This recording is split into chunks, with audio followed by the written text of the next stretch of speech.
प्रिया, समीर, एक विचारू. आपण जेव्हा रोजच्या आयुष्यात काही बघतो, ऐकतो किंवा समजा एखाद्या फुलाचा वास घेतो, तेव्हा आपल्या डोक्यात नक्की काय प्रक्रिया होत असेल? म्हणजे हे जग आपल्याला जसं जाणवतं ते तसंच असतं का, की आपला मेंदू त्यात काहीतरी भर घालतो? वाह, खूपच भारी प्रश्न आहे प्रिया. आणि याच प्रश्नाचं उत्तर मानसशास्त्रातल्या दोन एकदम मूलभूत संकल्पनांमध्ये दडलेलं आहे: संवेदना आणि अवबोध. आणि आज आपण टीईटीच्या अभ्यासाच्या दृष्टीने याच संकल्पना सोप्या करून समजून घेणार आहोत, की आपलं मन या जगाचा अर्थ लावतं तरी कसं. ओके, मग मला सांग, ही सगळी प्रोसेस नक्की सुरू कुठून होते? म्हणजे बाहेरच्या जगातली माहिती आपल्या मेंदूपर्यंत पोहोचते तरी कशी? याची पहिली पायरी कोणती? अगदी योग्य प्रश्न. तर या प्रवासाची पहिली पायरी आहे संवेदना. कुठलाही अनुभव घेण्याची सुरुवात ही संवेदनेपासून होते. ही म्हणजे जगाशी आपली अक्षरशः पहिली ओळख, जी आपल्या ज्ञानेंद्रियांच्या माध्यमातून होते. प्रिया, ज्ञानेंद्रिय म्हणजे आपले डोळे, कान, नाक, जीभ आणि त्वचा, हेच ना? अगदी बरोबर. ही 5 ज्ञानेंद्रिय म्हणजे बाहेरच्या जगातल्या माहितीसाठी असलेले आपले 5 दरवाजे आहेत. यांच्याशिवाय बाहेरच्या जगाशी आपला काही संबंधच येऊ शकत नाही. आणि जेव्हा या ज्ञानेंद्रियांना बाहेरच्या एखाद्या गोष्टीमुळे म्हणजे उद्दीपकामुळे चेतना मिळते, तेव्हा मेंदूपर्यंत एक कच्चा रॉ मेसेज पोहोचतो. याच प्राथमिक मानसिक प्रक्रियेला संवेदना म्हणतात. यातली सगळ्यात महत्त्वाची गोष्ट काय माहितीये? ही संवेदना शुद्ध असते. तिला काहीही अर्थ नसतो. तो फक्त एक सिग्नल असतो. काहीतरी आवाज आला, काहीतरी वास आला, बस. ही प्रक्रिया कशी होते ते बघूया. 4 सोपे टप्पे आहेत. पहिला, बाह्य उद्दीपक, हवा. समजा एक गुलाबाचं फूल. दुसरा, त्याला प्रतिसाद देणारं ज्ञानेंद्रिय हवं, म्हणजे आपलं नाक. तिसरं, या नाकातून सिग्नल उचलणारी आपली मज्जासंस्था. आणि चौथा टप्पा म्हणजे हा सिग्नल मेंदूपर्यंत पोहोचतो.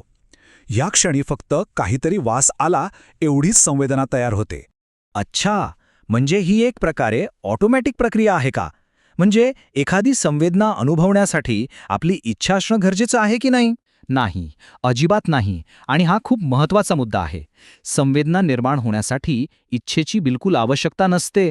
रस्त्यावरून चालताना अचानक मोठा हॉर्न वाजला तर तो आपल्या कानांवर पडतोच, आपली इच्छा असो किंवा नसो. ही एक स्वयंचलित, इनव्हॉलंटरी प्रक्रिया आहे. ठीक आहे, तर आता मेंदूपर्यंत एक कच्चा सिग्नल पोचला, काहीतरी वास आला, पण त्याचं करायचं काय? इथे तो सगळ्यात इंटरेस्टिंग दुसरा टप्पा, अवबोध. याच टप्प्यावर त्या कच्च्या माहितीला, त्या संवेदनेला एक अर्थ दिला जातो. हे सूत्र तर सगळ्यांनी लक्षात ठेवायचं आहे, परीक्षेसाठी अत्यंत महत्त्वाचं. संवेदना अधिक अर्थ बरोबर अवबोध. म्हणजे जेव्हा आपला मेंदू त्या आलेल्या वासाच्या संवेदनेला त्याच्या जुन्या आठवणींशी, अनुभवांशी जोडतो आणि म्हणतो की अरे, हा तर गुलाबाचा वास आहे, त्या क्षणाला त्याला अवबोध झाला असं म्हणतात. अरे वा, आता एकदम स्पष्ट झालं. म्हणजे संवेदना ही फक्त एक जैविक प्रतिक्रिया आहे, एक रॉ डेटा. पण अवबोध ही एक मानसिक प्रक्रिया आहे, जिथे त्या डेटाचं इंटरप्रिटेशन होतं. जसं की फोनवर एक नोटिफिकेशन टोन वाजणं ही संवेदना, पण तो मेसेज कोणाचा आहे हे समजणं हा अवबोध. परफेक्ट, अगदी बरोबर उदाहरण दिलंस. आता पुढचा एक इंटरेस्टिंग प्रश्न असा येतो की आपला मेंदू ही सगळी विस्कळीत माहिती एकत्र कशी आणतो. यासाठी तो काही स्मार्ट नियम किंवा शॉर्टकट्स वापरतो, ज्यांना मानसशास्त्रात समष्टीवादाचे नियम किंवा गेस्टाल्ट प्रिन्सिपल्स असं म्हणतात. या समष्टीवादाचं मूळ तत्व काय माहितीये? पूर्ण गोष्ट ही तिच्या सुट्ट्या भागांच्या बेरजेपेक्षा अधिक असते. म्हणजे आपला मेंदू गोष्टींना तुकड्या तुकड्यांमध्ये बघत नाही, तर त्यांचं एक संपूर्ण अर्थपूर्ण चित्र म्हणून बघतो. असं करणं सोपं आणि जलद असतं. ओके, आणि हे नियम नेमके आहेत तरी काय? बघ, यातले मुख्य 4 नियम आपण सोप्या उदाहरणांनी समजून घेऊ. पहिला आहे समीपता. म्हणजे ज्या वस्तू एकमेकांच्या जवळ असतात त्यांना आपण एक गट मानतो. जसं की रात्री आकाशात जवळजवळ दिसणाऱ्या ताऱ्यांची आपण नक्षत्र बनवतो. दुसरा आहे साधर्म्य, सारखेपणा. म्हणजे सारख्या दिसणाऱ्या गोष्टी आपण एकत्र पाहतो. जसं क्रिकेट मॅचमध्ये वेगवेगळ्या रंगाच्या जर्सीमुळे दोन्ही टीमचे खेळाडू आपल्याला वेगळे ओळखता येतात. तिसरं आहे सातत्य, ज्यात आपला मेंदू तुटक रेषांनाही एक सलग रेषा म्हणून पाहतो.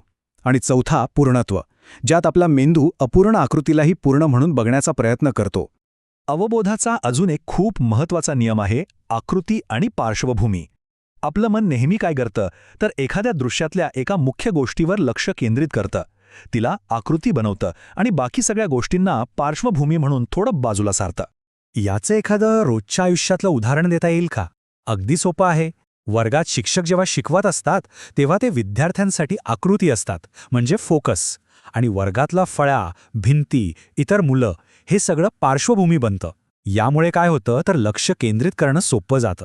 पण समीर, मला एक सांग, आपला मेंदू नेहमीच 100% बरोबर अर्थ लावतो का, की यात काही चुका पण होऊ शकतात? नक्कीच होऊ शकतात. आणि या चुकांना आपण अवबोधातील दोष म्हणतो. यात मुख्यत्वे 2 प्रकार आहेत जे आपण समजून घेतले पाहिजेत. पहिला आहे इंद्रिय भ्रम, म्हणजेच इल्युजन. यात गंमत अशी की बाहेर उद्दीपक असतो पण आपण त्याचा चुकीचा अर्थ लावतो. आपलं ते प्रसिद्ध उदाहरण, अंधारात दोरीला साप समजणं. इथे दोरी हा उद्दीपक आहे पण अर्थ चुकीचा लागला. आणि दुसरा प्रकार? दुसरा आहे चित्तभ्रम, म्हणजे हॅल्युसिनेशन. यामध्ये बाहेर कोणताही उद्दीपक नसतो तरीही आपल्याला काहीतरी असल्याचा भास होतो. जसं की खोलीत कोणीही नसताना आपल्याला कोणीतरी बोलत असल्याचा आवाज येणं. हा आहे या दोन्हींमधला मूळ फरक. आता आपण या सगळ्या संकल्पनांचा टेटच्या परीक्षेसाठी काय उपयोग आहे यावर येऊया. कारण एक शिक्षक म्हणून वर्गात शिकवताना या सगळ्या गोष्टींचा थेट परिणाम होत असतो. हो, हे महत्वाचं आहे.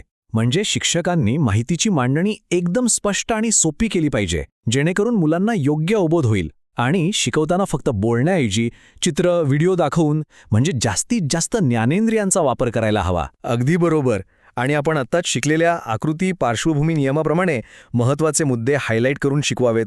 मुलांचे पूर्वग्रह काय असू शकतात हे समजून घेतल्यास त्यांना शिकवणं आणखी सोपं होतं. आणि सगळ्यात महत्त्वाचं, अनुभवातून शिक्षण दिलं तर मुलांचा अवबोध अधिक पक्का आणि कायमस्वरूपी होतो. चला तर मग आता आपण जे काही शिकलो ते कितपत समजले हे तपासण्यासाठी काही सराव प्रश्न सोडवूया. हो, नक्कीच. परीक्षेची तयारी पण होईल.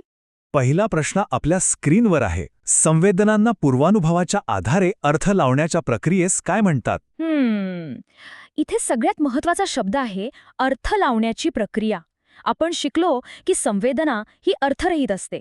त्यामुळे पर्याय ए तर गेला. चित्तभ्रम म्हणजे भास, त्यामुळे तेही नाही. म्हणजे उत्तर बरोबर. याचं योग्य उत्तर आहे बी, अवबोध. कारण अवबोधामध्येच आपण संवेदनेला अर्थ देतो. चला पुढचा प्रश्न. अंधारात दोरीला साप समजणे हे कशाचे उदाहरण आहे? प्रिया, इथे बघ, दोरी हा उद्दीपक अस्तित्वात आहे पण त्याला साप समजलं गेले. म्हणजे उद्दीपक आहे पण त्याचा अर्थ चुकीचा लावला गेलाय. अगदी बरोबर. म्हणून याचं उत्तर आहे ए, इंद्रियभ्रम. जर तिथे दोरीही नसती आणि तरी साप दिसला असता तर तो झाला असता चित्तभ्रम. तर आज आपण संवेदना आणि अवबोध यामधला फरक, त्याची प्रक्रिया आणि एक शिक्षक म्हणून त्याचं महत्त्व काय हे सगळं समजून घेतलं.